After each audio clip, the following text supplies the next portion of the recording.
नमस्कार, मैं हूं आपके साथ मयंक। तो देखिए, ईरान में इस्लामिक रेवोल्यूशन के 47th एनिवर्सरी पर 47वीं वर्षगांठ के मौके पर ईरान से जो तस्वीरें आई, करोड़ों लोग सड़कों पर थे, रहबर रहबर के नारे लगे, अल्लाहू अकबर के नारे लगे, पूरे ईरान में जश्न मना। आपने तस्वीरें देखी होंगी, लेकिन इसी बीच एक ऐसी तस्वीर पर मेरी नज़र पड़ी जिसने वाकई दिल जीत लिया, और मैं इस तस्वीर के बारे में आज आपसे बात करना चाहता हूं। देखिए, भारत के विदेश मंत्री एस जयशंकर ने ईरान की इस्लामिक क्रांति की वर्षगांठ के मौके पर ईरान की सरकार और वहां के नागरिकों को बधाई दी। उन्होंने सोशल मीडिया प्लेटफॉर्म पर एक पोस्ट साझा करते हुए ईरान के विदेश मंत्री अब्बास अराक्ची को विशेष रूप से शुभकामनाएं दी। देखिए, जो तस्वीर आप देख रहे हैं, स्प्लिट में आपको दिखा रहा हूं, ये तस्वीर जो है ये भारत के विदेश मंत्री एस जयशंकर ने जो है शेयर की है। जयशंकर ने अपने संदेश में ईरान के लोगों के प्रति सम्मान व्यक्त किया। उन्होंने पोस्ट के साथ एक तस्वीर भी शेयर की जिसमें वे ईरान के विदेश मंत्री अब्बास अराक्ची के साथ दिखाई दे रहे हैं। उन्होंने क्रांति की वर्षगांठ को एक बड़ा मौका बताते हुए ईरान की सरकार को शुभकामनाएं दी। देखिए, जो तस्वीर है जो एस जयशंकर साहब ने शेयर की, उसमें अब्बास अराक्ची साहब भी साथ में दिखाई दे रहे हैं और दोनों के चेहरे पे मुस्कान है। और ये तस्वीर शेयर करते हुए उन्होंने इस्लामिक रेवोल्यूशन के मौके पर ईरान को जो है बधाई दी और खास तौर पर ईरान के विदेश मंत्री की तस्वीर शेयर की। देखिए, मैं अपना पॉइंट ऑफ व्यू बता रहा हूँ आपको। मैं इंटरनेशनल रिलेशंस का स्टूडेंट रहा हूँ, दिल्ली यूनिवर्सिटी से मैंने पढ़ाई की है और कई सालों से मैं इसको एनालाइज करता रहता हूँ, इंटरनेशनल रिलेशंस को। ये जो तस्वीर थी, जैसी इस पर मेरी नज़र पड़ी, मेरी नज़र रुक गई वहाँ पे, और इतनी खुशी हुई कि मैं आपको बता नहीं सकता। देखिए, एक तो व्यक्तिगत तौर पर मैं एस जयशंकर साहब को बहुत पसंद करता हूँ, भारत के विदेश मंत्री, और अब्बास अराक्ची ईरान के विदेश मंत्री। ये दो ऐसे विदेश मंत्री हैं जो मैं ऐसा सोचता हूँ, ये मेरा व्यक्तिगत ओपिनियन है कि मैंने आज तक जितने विदेश मंत्रियों को पढ़ा है, देखा है, सुना है, उनमें ये दोनों बेहतरीन हैं। एक तो दोनों को काम करने का स्टाइल आप देखिए, बिल्कुल शांत स्वभाव के, दोनों बड़े फैसले लेते हैं लेकिन कभी नाराज नहीं होते, बिल्कुल शांत स्वभाव के हैं, और कहाँ कब क्या बोलना है, कितनी बात करना है, एस जयशंकर बेहद अच्छी तरह जानते हैं। और वैसे ही हैं अब्बास अराक्ची। आप देखिए, ईरान के विदेश मंत्री, 12 दिन की जंग हुई ईरान में, कितना पिछले एक साल में कितना कुछ हुआ, क्या नहीं हुआ, लेकिन उसके बाद भी हमेशा ईरान के विदेश मंत्री आपको शांत दिखेंगे, हमेशा उनके चेहरे पर मुस्कान रहेगी, कब क्या बोलना है बेहतरीन तरीके से जानते हैं। तो अब एक वजह यह भी थी कि इस तस्वीर पर जो है मेरी नज़र रुक गई, और उसके बाद उन्होंने बधाई दी कल इस्लामिक रेवोल्यूशन को, जिस तरह से 47वीं वर्षगांठ थी। पूरे ईरान में ऐसा लग रहा था कि बच्चा बच्चा जो है वो सड़क पे आया। मैं अपने वीडियो में आपको बता चुका हूँ, हर घर के ऊपर ईरान के झंडे लहरा रहे थे और खामेनेई साहब की तस्वीरें लेके लोग सड़कों पर थे। कोई ऐसी ईरान की सड़क नहीं बची। 300 से 400 जगहों पर, शहरों में, गाँव में, सब तरफ जो है वो कल रैलियाँ निकली, और यही अपील की थी अली खामेनेई साहब ने कि आप इस मौके पर जो है आप बाहर निकले, सरकार का समर्थन करें, पूरी दुनिया को संदेश दें। देखिए, एक तरफ डोनाल्ड ट्रंप और नेतन्याहू की मुलाकात हो रही थी और दूसरी तरफ ईरान में, तेहरान में वो शानदार जश्न मनाया जा रहा था जो कि इतिहास में हमेशा के लिए दर्ज कर लिया गया है। अब देखिए, ये तस्वीर जो है एस जयशंकर साहब की और अब्बास अराक्ची साहब की, इस तस्वीर, ये सिर्फ एक तस्वीर नहीं है, ये एक बहुत बड़ा संदेश है। देखिए, मैं आपको पिछले एक साल से ये बात कह रहा था कि भारत और ईरान के बीच संबंध अब तेजी से मजबूत होने शुरू हो गए हैं, और आप देखेंगे कि एक नया इतिहास लिखा जाएगा। मैं आपको 4-5 बड़े मुद्दे बताता हूँ, आप जानते ही होंगे। देखिए, एक तो भारत ने शंघाई कोऑपरेशन ऑर्गेनाइजेशन और ब्रिक्स, ये दोनों ग्रुप्स में ईरान को शामिल करने में भारत की बड़ी भूमिका रही है। भारत ने हमेशा साथ दिया। और इसके अलावा आप देखें, एससीओ की बैठक हुई थी चीन में, उसमें यह प्रस्ताव पास किया गया कि ईरान पर जो हमला किया था इजराइल ने, 12 दिन की जंग हुई, उसकी निंदा की और भारत ने उस पर हस्ताक्षर किए। भारत ने ईरान का साथ दिया, ये कहा कि हमला जिस तरह से ईरान पर किया गया ये पूरी तरह से गलत था, और इजराइल का नाम लेके आलोचना की गई। भारत ने जो है ईरान का साथ दिया। हाल ही में देखें, यूनाइटेड नेशंस में वोटिंग हुई जिसमें ईरान के ऊपर सैंक्शंस लगाने की बात हो रही थी, और जिस तरह से प्रदर्शन हो रहे थे, ईरान के इंटरनल मामले में हस्तक्षेप था वो, भारत ने ईरान के पक्ष में मतदान किया। चीन के समेत भारत 8 देश ऐसे थे जिन्होंने ईरान के फेवर में वोट किया, उसमें भारत भी शामिल था। ये बड़ा संदेश दिया भारत ने यूनाइटेड नेशंस में ईरान के साथ होकर। इसी तरह आप देखिए, जो राजदूत हैं ईरान के भारत में, फताली साहब, उनकी तरफ से भी हाल ही में ये बयान आया उन्होंने कहा कि चाबहार पोर्ट को लेकर भारत और ईरान के बीच में बड़ी चर्चा चल रही है और जल्द ही एक ऐसा रास्ता निकालने की कोशिश हो रही है जिसमें किसी तीसरे देश का हस्तक्षेप ना हो और भारत और ईरान आसानी से जो है यहाँ पे इनका व्यापार जारी रह सके। यानी देखिए, हाल ही में खबरें आई थी, मैंने वीडियो भी बनाया था उसमें कि चाबहार पोर्ट पर भारत ने अपना एक शिप भी भेजा है।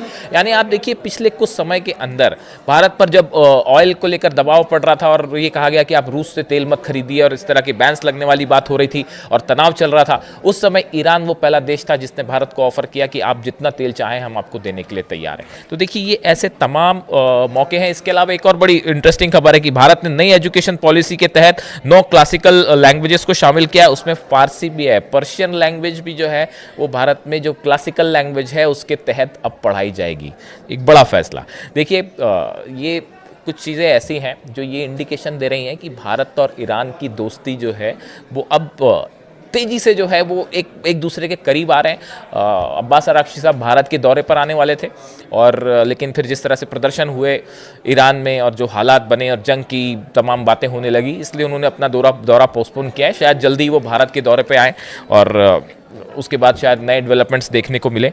देखिए, कल जो तस्वीरें आ रही थी ईरान से, वो ईरान की तस्वीरें सिर्फ वो इस्लामिक जो रेवोल्यूशन हुई थी 1979 में, सिर्फ उसकी एक एनिवर्सरी नहीं थी। ये एक बड़ा संदेश था कि ईरान एकजुट है। यही बात अली खामेनी साहब ने कही कि ईरान जो है वो इस रैली के माध्यम से ये संदेश देगा ईरान पूरी दुनिया को कि हम एकजुट हैं और हमें कोई नहीं जो है डिगा सकता अपने रास्ते से। और यही कल देखने को मिला। ऐसा लगा पूरे ईरान में, पूरा ईरान अली खामेनी साहब के साथ, गवर्नमेंट के साथ, ईरान की सेना के साथ एकजुट खड़ा हुआ है। ईरान की सेना ने भी जो है लोगों का धन्यवाद किया कि भाई मुश्किल दौर में आप हमारे साथ खड़े हुए। ये बड़े संदेश थे और ये ऐसे समय पे गए जो शायद व्हाइट हाउस में बैठ के डोनाल्ड ट्रंप और नेतन्याहू भी कल शायद ये तस्वीरें देख रहे होंगे कि ईरान में क्या हो रहा है। और ये सिर्फ तस्वीरें नहीं थी, ये वो प्लान था जो कि फेल हो गया है। सत्ता परिवर्तन का जो प्लान था वो पूरी तरह से फेल हो गया है। ये तस्वीरें ये बता रही हैं। देखिए, मैं एक छोटी सी बात, चूँकि अली खामेनी साहब की बात हो रही है, मैं एक छोटी सी बात और इसमें ऐड ऑन करना चाहता हूँ। कभी कभी ये सवाल होते हैं मुझसे व्यक्तिगत रूप से, कई बार ये सवाल होते हैं कि आप जो हैं हिंदू हैं, लेकिन आप अली खामेनी साहब को इतना पसंद क्यों करते हैं, आप ईरान की तारीफ़ क्यों करते हैं। ऐसा एक सवाल मुझसे पूछा। हाल ही में एक कॉल आया मुझे, मेरे एक मित्र हैं, विदेश में रहते हैं, मुस्लिम हैं। उन्होंने मुझसे फ़ोन करके बातों बातों में मुझसे पूछा कि यार एक बात बताओ, आप हमेशा जो है वो अली खामेनी साहब की इतनी तारीफ़ क्यों करते हैं या ईरान की आप प्रशंसा क्यों करते हैं, आप तो हिंदू हैं, वो तो मुस्लिम है। इस तरह की बात की। मैंने उन्हें जो जवाब दिया वो मैं शेयर करना चाहता हूँ, क्योंकि ये बात मुझसे अक्सर पूछी जाती है, तो मैं सोचता हूँ बता ही दूँ ये बात। देखिए, एक तो व्यक्तिगत तौर पे मैं ये बात पूछता हूँ कि मैं सोचता हूँ ये बात हमेशा, जो मुझे लगती है कि ईरान ने जब भी जो बात कमिट करी, जो वादा किया, वो उसको हमेशा पूरा करते हैं, चाहे अली खामेनी साहब हो, चाहे ईरान की गवर्नमेंट हो। अगर उन्होंने एक बार ये स्टैंड ले लिया कि भारत के साथ अच्छे संबंध बनाने हैं, तो उसके बाद उस रास्ते से कोई डिगा नहीं सकता। ईरान हमेशा अपनी बात पर कायम रहता है और डटा रहता है। ये सबसे बड़ी बात है, जो शायद यही वजह है कि आज तमाम बड़े बड़े मुल्क जो दुश्मन देश हैं ईरान के, वो ईरान को कभी हरा नहीं पाए, आज तक नहीं हरा पाए। और इसीलिए शायद इतने साल हो गए हैं अली खामेनी साहब जो हैं वो ईरान की सत्ता में हैं और हमेशा से मजबूती के साथ वहाँ पे बने हैं और बने रहेंगे। अच्छा, खैर, जो मेरे मित्र थे जिन्होंने मुझसे जो सवाल पूछा था, मैं उसका जवाब देता हूँ। मैंने उनसे एक सवाल पूछा, अपने मित्र से, जो मुझसे पूछ रहे थे कि आप हिंदू हैं, आप ईरान तो एक मुस्लिम कंट्री है, आप उनको क्यों सपोर्ट करते हैं। मैंने उनसे अली खामेनी साहब की तारीफ क्यों करते हैं ये पूछा। मैंने उनको जवाब दिया। मैंने उनसे कहा कि एक बात बताइए, सूरज चमक रहा है आसमान में? बोले हाँ जी चमक रहा है। मैंने कहा ये बताइए, उससे रोशनी मिलती है? बोले हाँ मिलती है। मैंने कहा आप तो मुसलमान हैं, आपको भी रोशनी मिल रही है, मैं तो हिंदू हूँ, मुझे भी रोशनी मिल रही है। बोले हाँ बिल्कुल सही कहा आपने। मैंने ये कहा कि जो अली खामेनी साहब हैं वो उस रोशनी की तरह हैं जो अपनी लाइट सबको दे रहे हैं। अब वो चाहे हिंदू को मिले चाहे मुसलमान को मिले, वो सबको लाइट दे रहे हैं, वो कोई भेदभाव नहीं कर रहे। एक मैंने बात कही। दूसरी बात मैंने उनसे कही कि आप एक बात बताइए कि जब गर्मी के दिनों में आपको प्यास लगती है और आप पानी पीते हैं तो सुकून मिलता है? बोले हाँ सुकून मिलता है। मैंने कहा आप मुसलमान हैं, आपको वो सुकून मिलता है, मैं हिंदू हूँ, मुझे भी सुकून मिलता है। बिल्कुल उसी तरह ही अली खामेनी साहब की जो टीचिंग्स हैं, जो स्पिरिचुअल टीचिंग्स हैं, वो जीवन में जब मुश्किलें आती हैं तो उस मुश्किलों से बचाने की नसीहत देती हैं, वो आपको सुकून देती है, एक रूहानी शक्ति देती है आपको कि कैसे से आप मुश्किलों से लड़ सकते हैं। वो सुकून की तरह होती है उनकी बातें, स्पिरिचुअल, आपको स्ट्रांग बनाती हैं स्पिरिचुअली। बोले बिल्कुल ठीक बात है। और एग्जाम्पल दिया मैंने उन्हें, मैंने कहा आप कभी बगीचे में जाते हैं, आप देखते हैं गुलाब का फूल खिला हुआ है, उसकी खुशबू आती है? बोले हाँ आती है। मैंने कहा आपको पसंद आती है? बोले हाँ सब पसंद आती है। मैंने कहा आप मुसलमान हैं, आपको भी पसंद आती है? मैं हिंदू हूँ, मुझे भी पसंद आती है। अली खामनेई साहब जो अपना नॉलेज स्प्रेड कर रहे हैं वो उस फूल की खुशबू की तरह है। वो नॉलेज ये नहीं देखता कि कौन हिंदू है, कोई मुसलमान है, कौन क्रिश्चियन है, कौन सिख है और कौन ईसाई है, वो ये नहीं देखता।